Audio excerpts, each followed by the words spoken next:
ఏడాది కాలంగా చంద్రబాబు నేతృత్వంలోని కూటమి ప్రభుత్వంలో పారిశ్రామిక రంగం తిరోగమనంలో ఉందని వైఎస్ఆర్సీపీ నాయకుడు గుంటూరు పార్లమెంట్ నియోజకవర్గ పార్టీ పరిశీలకుడు పోతున వెంకట మహేష్ మండిపడ్డారు. తాడేపల్లి వైఎస్ఆర్సీపీ కేంద్ర కార్యాలయంలో ఆయన మీడియాతో మాట్లాడుతూ రాష్ట్రానికి పెట్టుబడులను తీసుకురాలేక గతంలో వైఎస్ జగన్ హయాంలో సాధించిన ప్రగతిని నిస్సిగ్గుగా తన ఖాతాలో వేసుకునేందుకు చంద్రబాబు ప్రయత్నిస్తున్నారని ఆగ్రహం వ్యక్తం చేశారు. ముడుపుల కోసం పరిశ్రమలపై కూటమి నేతల రౌడీయిజం కారణంగా కొత్త పరిశ్రమలు రాకపోవడం తో పాటు ఇప్పటికే ఉన్న పరిశ్రమలు కూడా రాష్ట్రం నుంచి పారిపోతున్నాయని ధ్వజమెత్తారు. రాష్ట్రంలో భయానక వాతావరణం ఉంది కదా. ఇట్లాంటి పరిస్థితుల్లో చంద్రబాబు నాయుడు గారిని చూసి ఎవరైనా పెట్టుబడులు పెట్టడానికి వస్తారా? చెప్పండి. ఎవరైనా సరే చంద్రబాబు నాయుడు గారిని చూసి వస్తారా? పెట్టుబడులు పెడతారా?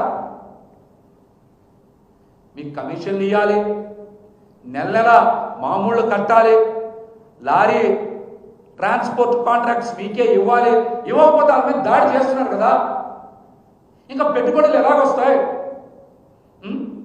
ఇంకా పెట్టుబడులు ఎలాగొస్తాయి? చంద్రబాబు నాయుడు గారు సమాధానం చెప్పండి. ఈ రాష్ట్రంలో చాలా మంది పారిశ్రామికవేత్తలు పారిపోయిన సంఘటనలు ఉన్నాయి కదా. బెదిరింపులు, బ్లాక్మెయిల్కి, దాడులకి గురైన సంఘటనలు ఉన్నాయి కదా. కోకొల్లలు ఉన్నాయి. అందులో కొన్ని ఉదాహరణలు చెప్తాం మీరు కూడా బాగా తలకెక్కించుకోండి. ప్రజలకి ఇంకా మాయ మాటలు, అబద్ధాలు చెప్పమాక.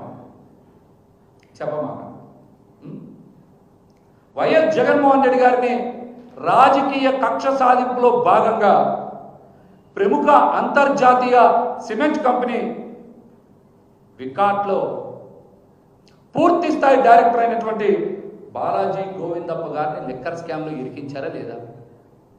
వికాట్ కంపెనీ యూరోప్లో చాలా పేరు పొందిన కంపెనీ. 165 సంవత్సరాల చరిత్ర ఉంది. 10,000 మంది ఉద్యోగస్తులు ఉన్నారు.